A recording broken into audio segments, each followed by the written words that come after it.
Wanted to first of all get your reaction to State of the Union address tonight.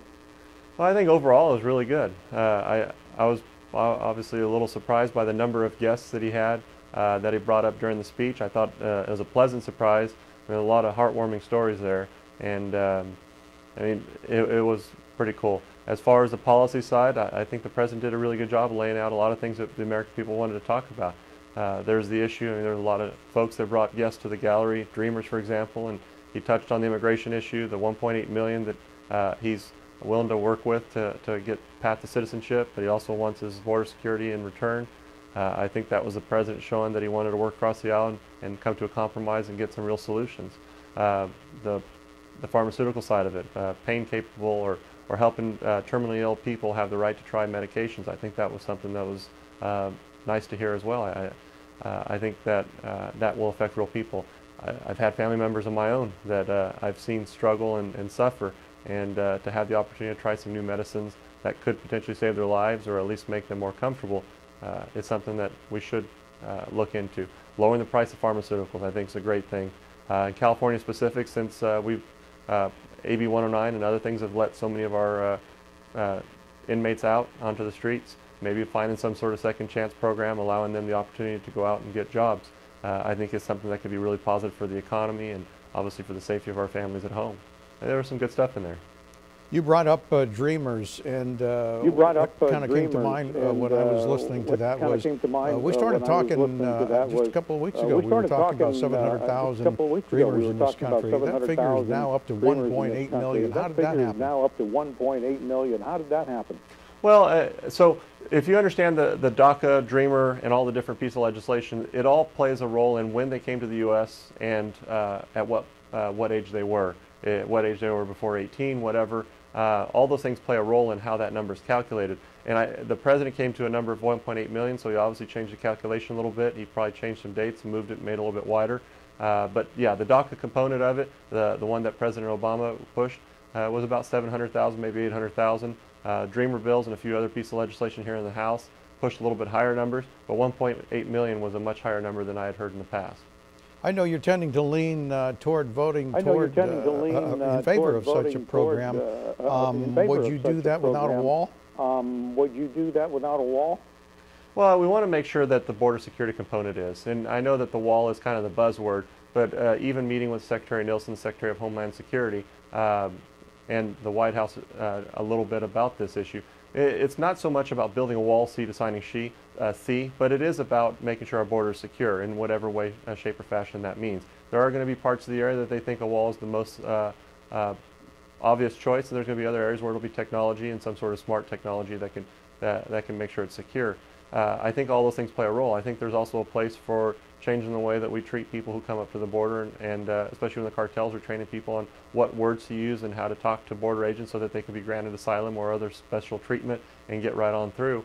And that's an issue that we've got right now, and there's no border or no type of security that'll stop it when they're walking up and using our own laws against us. Those are all things that need to be looked at and part of this compromise. Another thing the President mentioned tonight was his wanting to build the infrastructure of the United States from where it is today, and he's willing to spend $1.5 trillion to do that. How do you justify that with a $20 trillion debt? So that's going to be the hard part, and that's one that when he mentioned the 1.5, I kind of smiled and looked to a fellow appropriator. A friend of mine sitting next to me. I thought, that's a lot of money. We're going to have to do some digging for this. It is a pretty high mark, but obviously we want to do everything we can. Our infrastructure is crumbling. We have a lot of need around the country. Obviously roads, freeways, and especially for the Central Valley, water infrastructure is so important.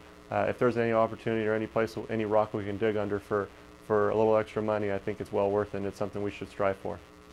Congressman, what was your reaction of, of course, it might have been difficult for you to see, but what was your reaction of Democrats tonight when the President starts going through some of these numbers like the unemployment figures, black unemployment, Hispanic unemployment, historically low. He starts talking about how people's 401ks have been pumped up lately, businesses reinvesting in America.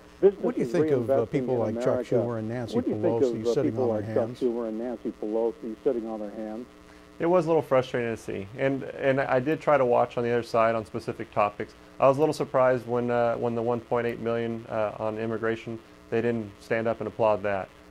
They all jumped up when they talked about lowering the cost of pharmaceuticals. So there was a few times they jumped up, but I would say more often than not, I was disappointed to see that they didn't at least applaud the things they agreed with.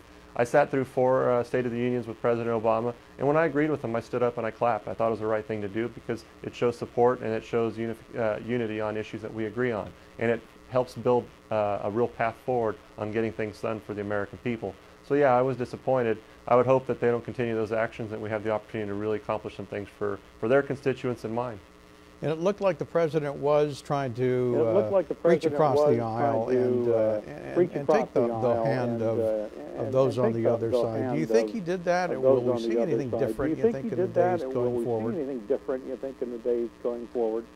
Well, I think on some of the topics he did a very good job. I mean, I know that they probably weren't thrilled with the Guantanamo Bay stuff, but looking for a real solution when it comes to helping people who have served their time in prison, looking for a solution on immigration, looking for a solution on infrastructure. Those are all things that Democrats typically agree with.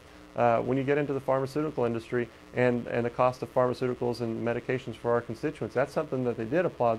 But there are a few things there that I thought they should have really been happy with and really applauded a little bit harder. And yeah, frustrated, but doesn't mean that we've got to sit back and complain. Our focus now needs to be on really trying to build some alliances and try to move forward and get some of these good ideas done. Congressman Valadao, thank you for spending time with us tonight. Congressman Valadao, thank you for spending time with us tonight. Thanks for having me. I appreciate it.